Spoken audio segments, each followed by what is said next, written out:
Gobara ce gobara, gobarar zuci gobara, gobarar zuci gobara, gobara ce gobara ta sanya dimuwa. Ji nake yi kamar rasa raina, gobarar zuci damuwa. Na faɗa kunci bana yin bacci, baki na ɗaci. Lokacin da aka samu aiki mai na faɗa miki, ban ce ki je ki aiki kawai ki dawo ba? Me ina ruwanki da zaki sa musu baki akan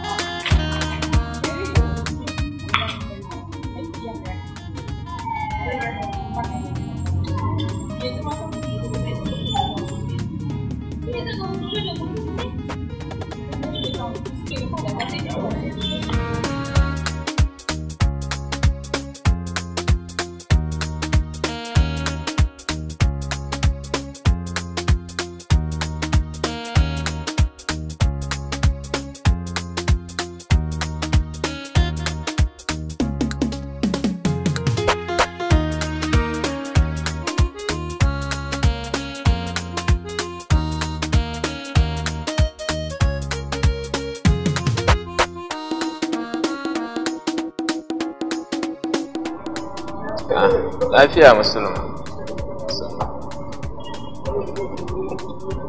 Musulma an dawo. A zauna.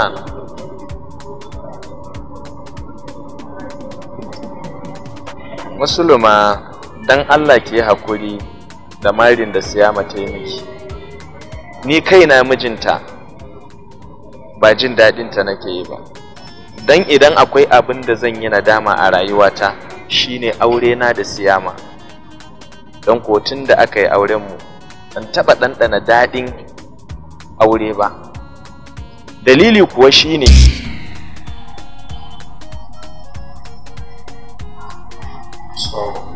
wa alaikum assalam.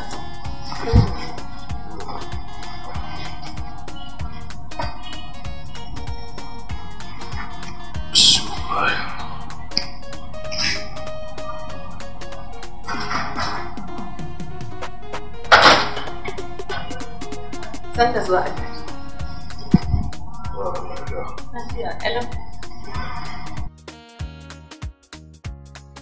sun da zuwa alhaji. Ya ka same su? Alhaji kullum in ka tafi gurin Siyama ka dawo sai in ga hankalinka a tashi, ranka a ɓace. To, Siyama dai ina so in san da ke hajiya, Siyama dai ba karatu take,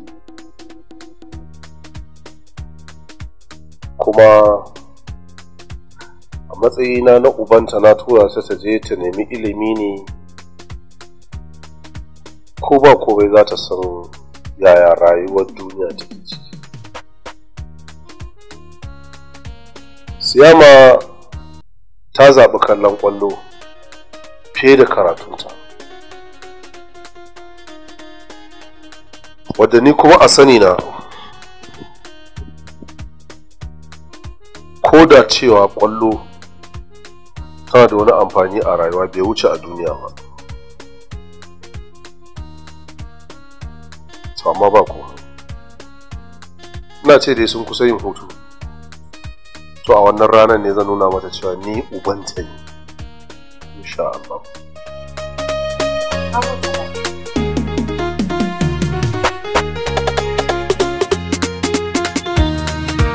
Hajiya karatu yanda Alhaji ya hasala din nan ba zai taɓa yadda yarinyar nan ta ci gaba da karatu a gaban mu ba. Na rarrashe shi yaƙi, ya ce sai dai ta ci gaba a ɗakin mijin. Ai ki ga Hajiya da kun fi shawara na da haka duk ku tafa. Da ta yi karatu a wajen kun tashi wa kun tura ta wata wajen ko. To yanzu da wagari ta wani kun fa. Ita ba da karatun ba. Ita ta je da ɗauko ta ki da wani ƙwallo. Kuka tashi ko tura ta wata. Allah ya rufa asiri. Amin. ai sai addu'a. Kai. Subhanallah.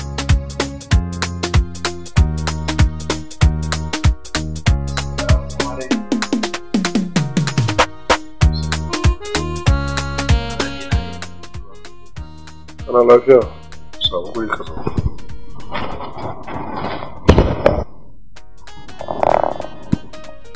Abin da ya sa na kirawo ka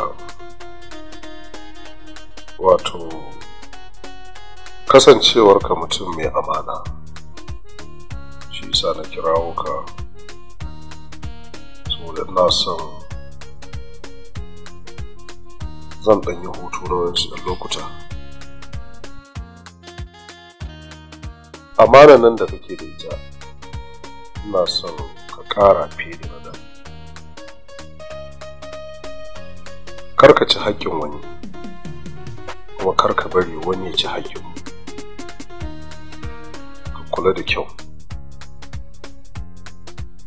Duk abin da ka ga ya gudana nan da kwana biyu ina son ka dawo mu tattauna a kai. Da fatan ka fahimci. Insha Allah zan sa ido a kan business kuma kamar yadda ka ce ba wadda zan zalunta don Allah yadda kuma ba za a zalunce mu ba, sai dai mu yi addu'an Allah ya ba mu nasara akan sana'ar mu. Sa'annan kuma maganar kayan nan jiya mun yi waya sun ce mun an ɗaura kayan akan ruwa yana jirgi, muna tsarin yau insha Allah kaya za su iso. To alhamdulillah. Ina son ka je ka samu alaramma malam Hamisu ka ce a sauke alƙur'ani a yi mana addu'a kan Allah ya ci gaba da bamu nasara. Amin ya rabu.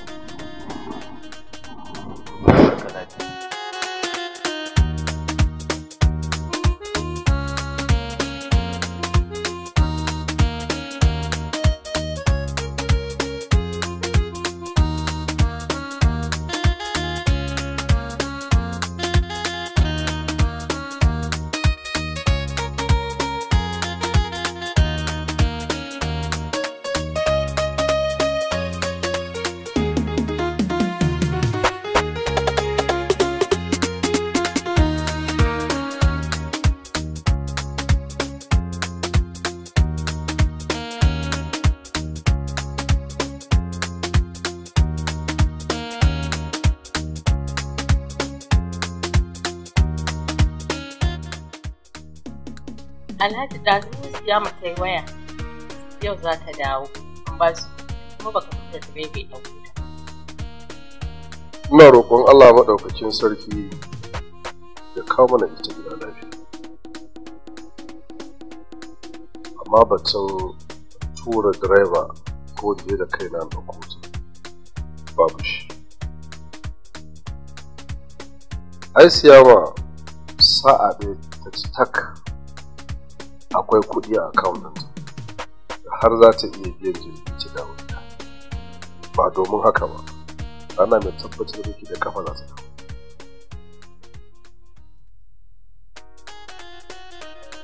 Ni ba irin iyayen nan ba ne da zan dinga biye wa 'ya'ya alhali 'ya'ya su kuma suna aikata son zuciyarsu. Duk ɗan da ya ce ba zai biye wa iyayensa akan abin da yake daidai ba sai dai shi ya biye wa kan son zuciyarsa. Ba na tare da wannan ɗan. Balantana 'ya mace ƙwallo.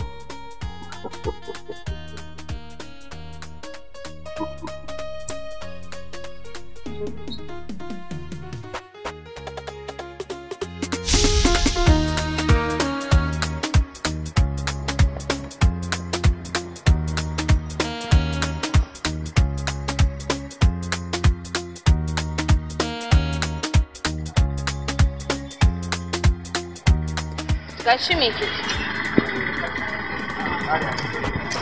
Ahmad zo ka daukan min jakata.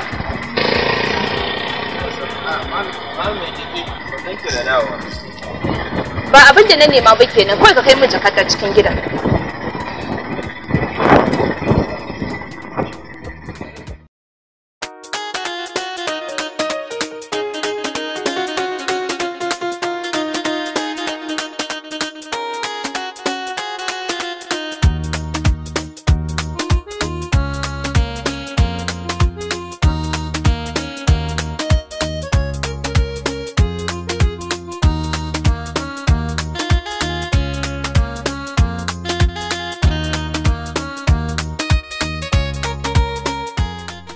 Assalamu alaikum. Wa alaikum assalam. Alamat. Wace ka dauko mata ko? Wallahi haka kawai Alhaji. Ai ni da Siyama mun zama tare yan uwa ne. Ba abin da bazan Ba gode, Allah ya albarka. Sai an jima. Haba daji dan Allah. Wai in taso all the way from Lagos in dawo sannan ba za ka iya tura motar da za ta ɗauko ne ba sai aka bane da shiga keke napep. Haba daji. Kuma ma bayan haka wai na shigo gidan nan don gayin nan kawai na sa ya ɗaukan min akwati ya shigo min da shi. Dadi sai ka ce wai haka ma bashi time din ma magana wai na ce min wai ne ce kan wasu. Tashi tsaye na ce. Zo ki da ke ni. Na ce ki zo ki da ke ni. Ina matsayin ubanki ki shigo min gida babu sallama. To bari in gaya miki ko mutumin da ba shi da addini ya san in zai shiga cikin jama'a ya ce excuse. Balantana ke da na koya miki cewa salamu alaikum. Ina miki magana kina mun murguda baki kamar zaki da ke ni. Idan biki da ke ni ba ke biki haifu ba. Wallahi idan biki fice min daga nan na fara dukanki wallahi sai na sumar da ki. Ba za ki ba ni guri. Tarbiyyar taki kenan? Na ce tarbiyyar taki kenan? Na ji kai haƙuri. Wallahi a makaranta ta samu wannan tarbiyyar. Amma an ba ta tarbiyya daidai gwargwado a gida. A makaranta? Ta samu wannan tarbiyyar to daga yau babu makarantar na cire ta a makarantar. Wani irin haƙuri kike so yi ne? Daga nan bakin ciki? Ɗan da na haifa? Ta zo min gida da kayan ƙwallo. Ko? Sai ki zama goalkeeper ne sai zama rafi.